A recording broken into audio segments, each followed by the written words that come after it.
திமுகவின் கூட்டணியில் இருந்து கொண்டு துரை வைகோ பாஜகவின் ஸ்லீப்பர் செல்லாக செயல்பட்டு வருகிறார் என மல்லை மதிமுக துணை பொதுச் செயலாளர் மல்லை சத்யா குற்றம் சாட்டியுள்ளார். நாடாளுமன்ற உறுப்பினர் முதன்மைச் செயலாளர் துரை அவர்கள் நாட்டின் பிரதமரை சந்தித்து கோரிக்கை வைத்திருக்கிறார். 68 நாடாளுமன்ற உறுப்பினர்கள் கையெழுத்து போட்டதாக சொல்லியிருக்கிறார். அவர் திராவிட முன்னேற்ற கழகத்தின் தலைமையிலான இந்திய கூட்டணியில் அங்க வகிக்கின்ற ஒரு உறுப்பு இயக்கம். எத்தனை கட்சிகள் இந்திய கூட்டணியிலிருந்து கையெழுத்து போட்டிருக்கிறார்கள்? ஏன் பாஜகவுடைய நாடாளுமன்ற உறுப்பினரிடம் அந்த கையெழுத்து பெற்றீர்கள் என்ற கேள்விக்கு துரை விடையளிக்க வேண்டும். ஒரு கூட்டணியில் இருந்து கொண்டு நம்முடைய எதிர்நிலையில் இருக்கின்ற எதிர்கருத்தில் இருக்கின்ற பாஜகவுடன் கையெழுத்து வாங்கியிருப்பதன் மூலமாக உங்களுடைய முகத்திரை கிழிந்திருக்கிறது. நீங்கள் பாஜகவுடைய ஸ்லீப்பர் செல்லாக திராவிட இயக்கத்தில் தமிழ்நாட்டில் இருக்கிறீர்கள் என்பதை மீண்டும் மீண்டும் நீங்கள் நிரூபித்துக் கொண்டு வருகின்றீர்கள். தமிழ்நாட்டின் முதலமைச்சரிடம் அந்த கோரிக்கையை கொடுத்திருக்கலாம்.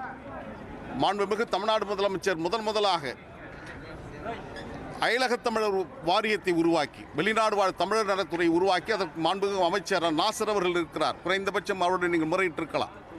இதையெல்லாம் கொடுக்காமல் பிரதமரிடம் முந்திரிக்கொட்டை போன்று நீங்கள் போய் ஓடி சென்றதற்கான காரணங்கள் நீங்கள் பாஜகவுடன் நெருக்கத்தை காட்டிக் கொண்டிருக்கிறீர்கள் என்று ஊடகமும் அரசியலாளரும் சொல்லுவதை உறுதிப்படுத்தி கொண்டிருக்கின்றீர்கள். திமுக கூட்டணியில் நீங்கள் கொடுத்திருக்கின்ற அந்த உறுதிமொழி டாக்டர் கலைஞரை சந்தித்த போது காலமெல்லாம் உங்களுக்கு துணை இருப்பேன், இருந்ததை போன்று தலைவர் தளபதிக்கும் இருப்பேன் என்று சொன்ன அந்த உத்தரவாதம் உண்மையாகுமேயானால் பாஜகவுடன் கையெழுத்து பெற்றது தவறு என்று ஏன் நீங்கள் கண்டிக்கவில்லை? எனவே உங்களுக்கு திமுக கூட்டணியில் இருக்க வேண்டும் என்று விருப்பம் இருக்கலாம். ஆனால் துரைக்கு மத்திய அமைச்சராக வேண்டும் என்ற விருப்பம் இருக்கின்ற காரணத்தினால்தான் பாஜகவுடன் இந்த நெருக்கத்தை அவரிடம் அந்த கடிதத்தில் கையெழுத்து பெற்றிருக்கிறார் என்பது வெட்கக்கேடு, வேதனைக்குரிய ஒன்று. இது தமிழக மக்கள் ஒருபோதும் ஏற்றுக்கொள்ள மாட்டார்கள்.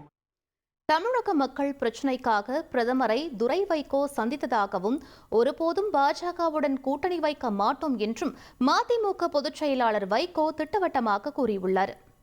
அனைத்து கட்சிகளினுடைய முக்கிய தலைவர்களிடம் கையெழுத்து பெற்று சனிக்கிழமை அன்று நான் பிரதமரை சந்திக்க விரும்புகிறேன் என்று பிரதமர் அலுவலகத்துக்கு அவர் வேண்டுகோள் விடுக்க, ஒரு நாள் கழிந்து திங்கட்கிழமை அன்றே அவருக்கு காண்பதற்கு தலைமை அமைச்சர் வாய்ப்பு கொடுத்தார்.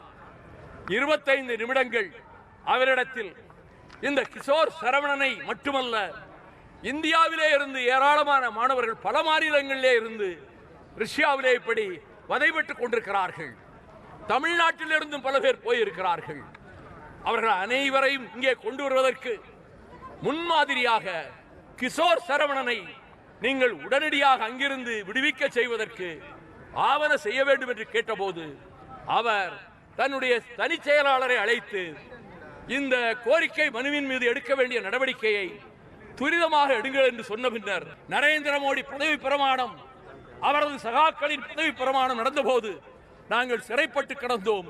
இரவு 10 மணிக்குத்தான் விடுவிக்கப்பட்டோம்.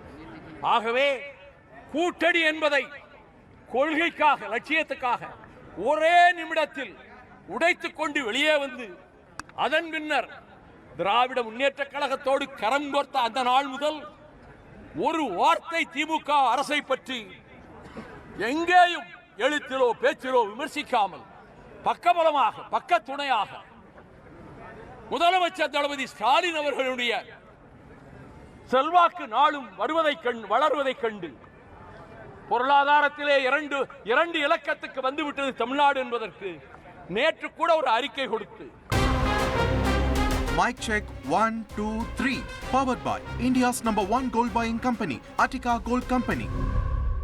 உங்கள் தந்திவன் தொலைக்காட்சியில் ஆத்மான் செவ்வாய்தோறும் இரவு 8 மணிக்கு காணத் தவறாதீர்கள்.